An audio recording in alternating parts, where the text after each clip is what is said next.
It's after hours, let's talk. I'm Zoe, and if you're new here, welcome. If not, welcome back. As you can see by the title, we are going to be covering everything I wish I knew at 16. Because why was everything so serious? Like, I think at maybe 17, I failed my driver's test. And I just thought, okay, like, I'm gonna just have to walk for the rest of my life. Like, I was devastated. So take this as a big sister moment. I'm only 19, still lost. I just have better direction now.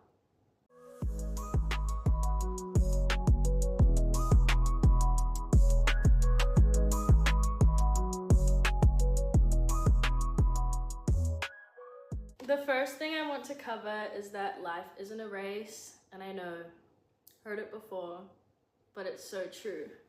And it still hits me now, like, I'll wake up, go on my Insta, and someone's getting engaged, someone's having kids, people my age are like traveling across Europe, and I'm like, what am I doing wrong?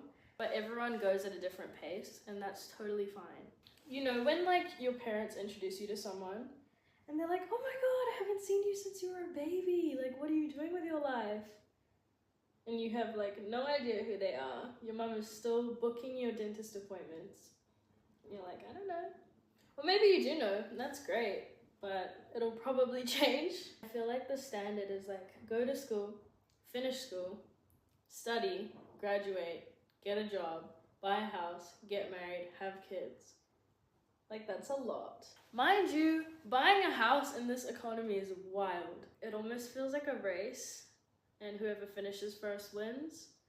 But like, at what cost, you know? A mortgage, oh my god, congrats! Something I want you guys to remember is that comparison will always have you overlooking your own progress. And don't get me wrong, like when you see other people succeed, maybe they have a nice car, maybe they have a good job, a good relationship.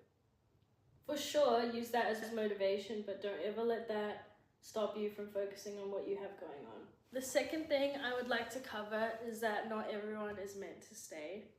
And truly, like 16-year-old me would be devastated if I saw the people I have in my life now aren't the people I had at 16.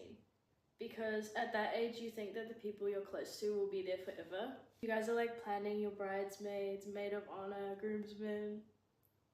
But yeah, it's not always gonna stay. And if it does, that's great. A lot of friendships are built around school, a job, studying, and when that goes away, sometimes so do the friendships. It is really trippy, even now. And at 19, I'm still going through like friendship breakups or like talking stage breakups.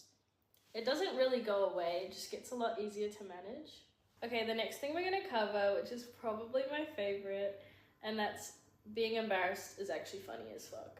Like, can we start owning that? I feel like this generation, everyone's so worried about being cringe. And the funniest part about embarrassment is you're always so worried what other people are thinking about you, but they're really worried about themselves.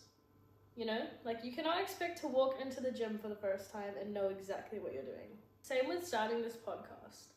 Genuinely 16-year-old me. I'm glad I didn't start this podcast at 16 though, because I probably would have dragged everyone, but yeah, 16-year-old me could never. And now I just couldn't care less. You either risk looking stupid or miss out on an opportunity that like could have been. I would much rather know, be embarrassed, mess up, than never know. But on top of that, I think embarrassment can be kind of good sometimes. Like, it keeps you humble for sure.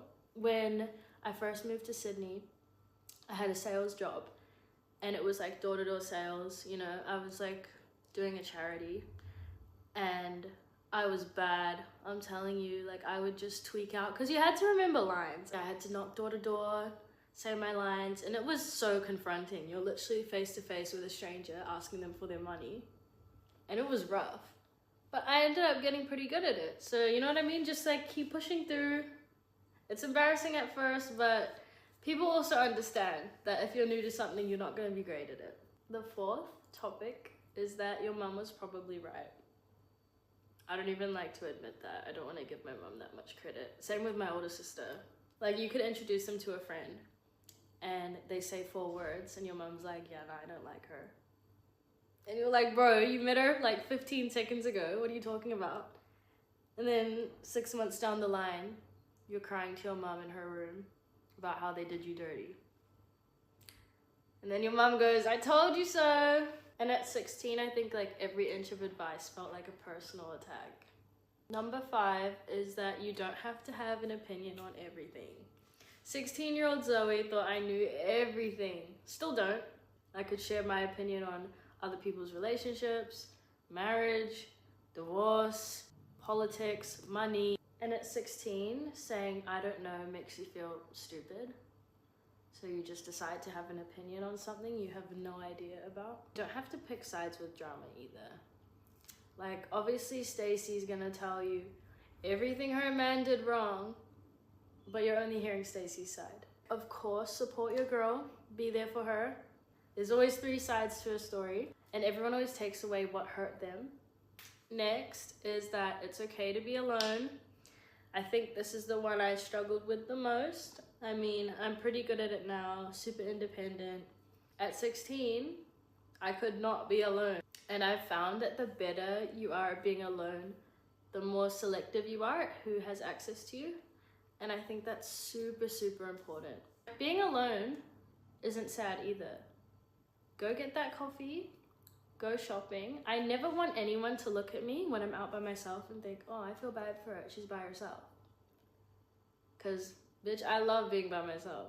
Why I think learning to be alone is so important is because if you surround yourself by people all the time, your personality becomes little pieces of everyone around you. Like, I've been in that situation too, where I was just like pieces of all my friends. If you don't know who you are when people aren't around, it makes it so much easier for everyone else to decide for you. Your reputation is not your identity. You could spend your whole life trying to people please and make sure that everyone likes you. When people are gonna find something, there's always a reason for someone not to like you. Even if you're trying your absolute hardest. Be confident and you're stuck up. Let things slide and you're weak. Like, they're gonna find stuff out. People are gonna find a reason to not like you. Reputation is what people think about you. That's how people see you. That's how people view you. But your character is who you are when no one's around. And finally, the last segment is that you're gonna be okay. Yes, it's so much easier said than done. I literally hated hearing, oh, the sun will rise tomorrow.